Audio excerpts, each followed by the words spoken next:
If you want to build a strong person for yourself, a strong life, you've got to look for alternative ways of escaping from that life or building a life that you don't want to escape from.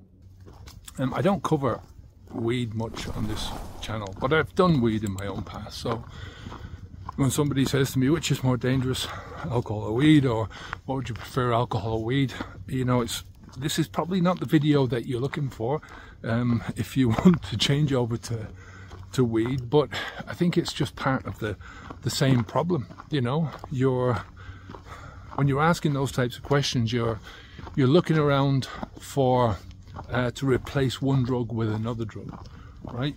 You're unplugging yourself from that umbilical cord, which is the alcohol. So you've stopped the flow of the alcohol. You're trying to unplug yourself from the alcohol. And think about it like an umbilical cord. And instead of looking to cut the umbilical cord off and start living on your own terms, you're walking around with the end of the umbilical cord in your hand, looking for another place to plug the fucking thing back into, you know? So it's same type thinking, you know, it's instant gratification thinking. Similar to smoking and vaping, you know, I've seen a lot of people, they give up smoking and they just plug themselves back into the vaping habit. You know, I used to do this myself, right? And it looks as ridiculous. I used to stop smoking cigarettes and start smoking cigars when I was drinking, and convince myself that I wasn't smoking, or that it was less damaging to myself because I wasn't inhaling, when I was inhaling, you know. Going back to, who said that? Bill Clinton.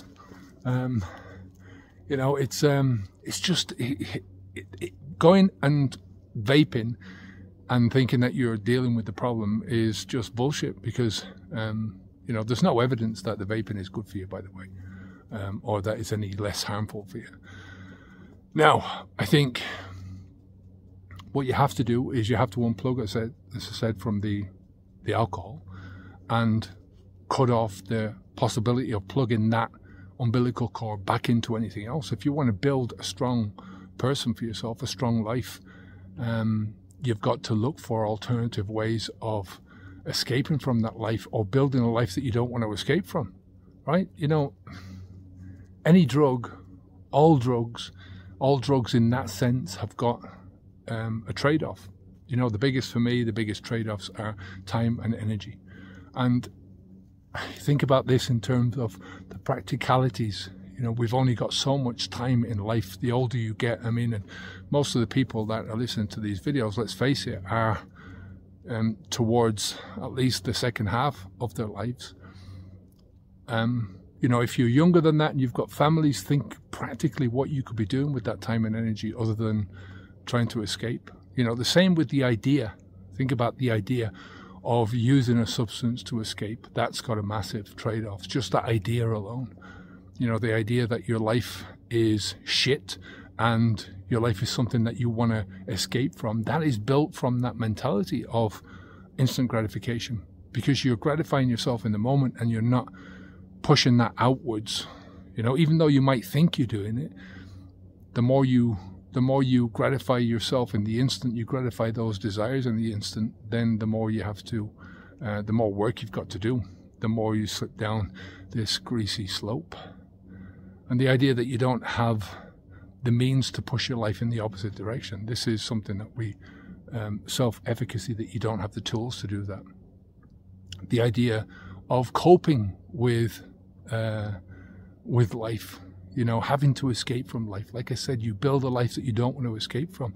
You build a life where you don't get healthier coping mechanisms. That's the beginning, right? That's what we go through in the first month or 2 months, the coping mechanisms. But then you move on to developing yourself, to thriving in life, and that requires a completely different set of mindsets, a different set of thoughts, a different set of actions, right? Shouldn't that be the goal in your life? To make the most out of it, to live the best life that you can possibly live, to thrive, right?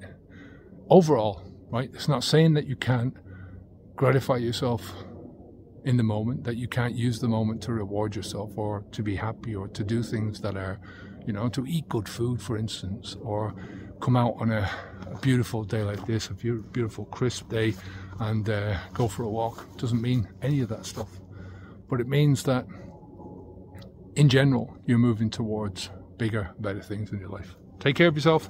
I'll speak to you again soon. If you need help, habitsb2.com. Don't forget. Take care.